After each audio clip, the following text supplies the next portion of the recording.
Merci beaucoup. Je pense qu'il y a beaucoup de questions qui ont été posées en français.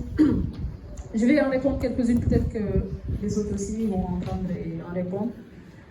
Alors, par rapport à la première question sur les partis politiques qui ne sont pas là et quelles sont les démarches à faire peut-être pour les parler ou discuter de ça. Si j'ai bien compris la question, c'est ça.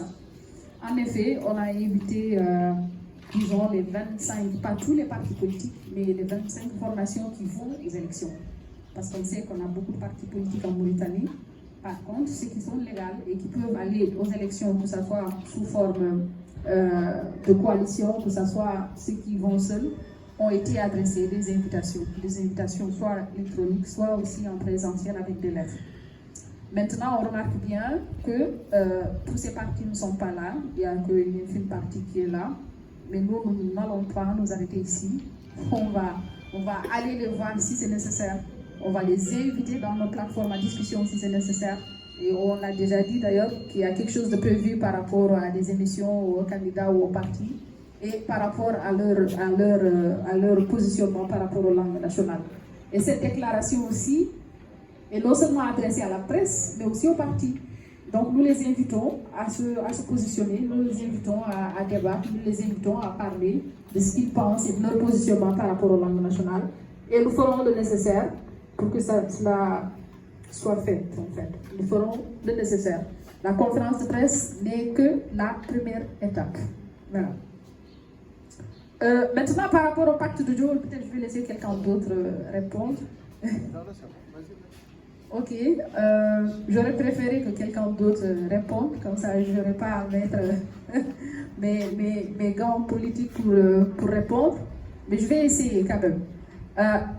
Le pacte, on l'a vu circuler, en tout cas moi je l'ai vu circuler sur les réseaux sociaux, et on sait comment à travers des phrases très complaisantes, en fait, on invite à l'unité nationale. C'est-à-dire on parle, si vous remarquez en Mauritanie, à chaque fois que les gens en parlent, vont vous parler d'unité nationale. Si on parle autant d'unité nationale, c'est qu'il y a un problème avec l'unité nationale. Oui. Si cette unité existait, on n'allait pas en parler comme ça, on n'allait pas à chaque fois qu'on la met dans toutes les sauces, on la chante, on la met dans les déclarations. Donc il y a problème. Et pour nous, là en tant qu'organisation, je parle de Hollande, je vais peut-être me limiter dans ce genre-là, l'unité nationale commence par l'équité. Et quand on parle de l'équité et qu'on parle de Hollande, on va parler de l'équité linguistique. Il faudra que tous les Mauritaniens se sentent Mauritaniens. Que le Wolof se sente chez eux, les Poulars se sentent chez eux, les Soninké se sentent chez eux, et ainsi de suite. Donc, le fait de prendre une langue et de le mettre au-dessus des autres langues, pour nous, ça, ce n'est pas une appel à l'unité nationale. L'unité nationale, ce n'est pas que des phrases, c'est aussi des faits. Oui. Et le faire, c'est de faire de manière pragmatique et qu'on voit que le gouvernement britannique travaille pour l'unité nationale. Et le fait même d'officialiser les langues nationales sera un premier pas, si ce n'est un très grand pas vers l'unité nationale, parce qu'on va vers l'équité, et notamment l'équité linguistique. Si je veux vraiment me cadrer et m'arrêter sur le cadre de Hollande, sinon on pourrait sortir et parler d'autres aspects qui peut-être ne parleront pas que des langues, mais de manière générale, comment on remarque en fait que cette unité nationale a beau être chantée et écrite, mais dans les faits, ce n'est pas le cas. Et d'ailleurs, pour donner un exemple, j'aurais eu dire que il y a des associations qui sont invitées à traduire la constitution britannienne dans les langues nationales. Cela va de soi, c'est une très bonne chose. Mais j'espère qu'en traduisant, ils vont traduire aussi l'article 6. Oui. Parce que c'est l'article 6 qui dit que les langues nationales sont le Pulaar, le Wolof, le Soninké et l'arabe. Et la langue officielle est l'arabe. Donc ça, c'est la première discrimination. J'espère qu'en traduisant ça, ils vont le voir et le remarquer, et que les Mauritaniens de tous les jours aussi vont voir en fait la teneur de cet article et comment on hiérarchise les différentes communautés socio-linguistiques en Mauritanie. Donc voilà, ça c'était juste un exemple. J'espère que la réponse a été là, sinon les autres vont compléter. Je vais prendre deux questions, donner la parole, puis peut-être revenir, parce qu'il y a plus de questions en français que sur les deux. Alors, monsieur a parlé de minimiser l'IPELAN, si j'ai bien compris, parce qu'il dit que pour officialiser, il faut d'abord enseigner, si j'ai bien compris la question, c'est ça. D'abord, officialiser veut dire enseigner. Si vous comprenez c'est quoi officialiser, officialiser veut dire enseigner. On ne peut pas officialiser une langue sans l'enseigner. Officialiser une langue, c'est l'enseigner, c'est la pratiquer, c'est-à-dire de l'avoir dans tous les leviers de l'État. Donc il est impossible d'officialiser sans enseigner. Par contre, il est possible d'enseigner sans officialiser, et ça c'est un risque. Et on a subi d'ailleurs ce risque. On avait dit ici qu'il y avait une institut de langue en Britannique qui a fait office ici pendant 20 ans de tests. Oui. Et pourtant, ça n'a jamais été pris comme quelque chose d'officiel. Il a fallu que quelqu'un d'autre vienne le faire. Je parle du gouvernement de ce moment-là, de Mohamed Siditaya, pour dire que ça, c'est l'exemple parfait pour vous montrer que enseigner ou créer des instituts ne suffisent pas. Parce que ce n'est pas une garantie. La seule garantie, c'est l'officialisation. Et qui dit officialisation dit enseignement de langue. Maintenant, est-ce qu'il faut... et monsieur nous invite aussi à nous ouvrir aux autres communautés. Bon, quand on parle d'ouvrir, c'est-à-dire qu'il y avait une porte fermée, non? Hollande n'a pas fermé ses portes. Il n'y a aucun document de Hollande qui dit que Hollande n'est qu'une organisation des Wolof ou des Pulaar ou des Souk. Hollande ne l'a pas dit. Hollande dit que c'est une organisation mauritanienne.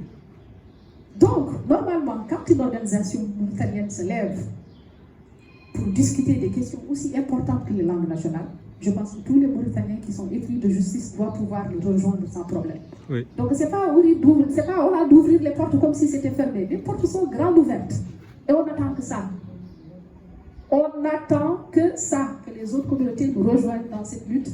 Parce que je pense que pour quelqu'un qui défend des principes de l'égalité, de l'équité, en fait, on ne peut pas dire que Hollande c'est une organisation fermée ou qui est fermée. Parce que pour cela, il faudra qu'il y ait un règlement intérieur ou un statut qui dit que Hollande ce n'est qu'une organisation pour tel ou tel ou tel. Or que dans les textes de Hollande, dans les sorties de Hollande, et tout ce que Hollande fait, on dit que c'est une organisation mauritanienne, donc c'est ouvert à tout le monde. Les Maures sont les bienvenus, les Harakis sont les bienvenus, les Bambara sont les bienvenus, les Berbères sont les bienvenus, les Pulaars sont les bienvenus, les Wolofs sont les bienvenus et les Soninké sont les bienvenus. Donc tout le monde est bienvenu chez Hollande. Voilà. Hein? Et voilà, on fait ce que même le gouvernement mauritanien ne fait pas. Oui. On écrit en Pulaar, on écrit en Wolof, on écrit en Soninké, on écrit en arabe, on écrit en français. C'est-à-dire que tout Mauritanien, quelle que soit ton appartenance que tu puisses lire, ça qui le fait en Mauritanie? Voilà. Donc ça veut dire que c'est une organisation ouverte à tout le monde. Voilà, donc je prends une dernière question sur la manière de faire aussi, parce que monsieur disait aussi que nous avons même reconnu que nous ne sommes que sur des sites et qu'on doit s'ouvrir à d'autres institutions, notamment des institutions comme la RAPAC. C'est bien ça?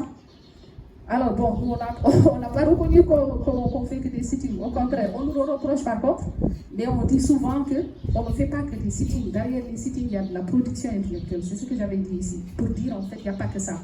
Mais je suis d'accord avec vous qu'il faut aussi diversifier ces activités. Je suis d'accord avec vous qu'il faut aller voir les institutions. Peut-être que c'est un autre niveau de plaidoyer ou un autre niveau d'activité pour le faire. Je ne dis pas qu'on fait tout, mais la porte reste ouverte. Je suis d'avis avec vous qu'il faut diversifier les activités. Allez voir là, on parle, leur dire pourquoi le temps de parole des langues nationales est minime par rapport à l'arabe, même si on sait que la justification est déjà là, parce que c'est l'arabe qui est la langue officielle, les autres langues ne sont pas des langues officielles. Tant qu'elles n'ont pas été officialisées, ne vous en faites pas. Elles n'auront pas les mêmes temps d'antenne que l'arabe, parce que l'arabe est la langue officielle.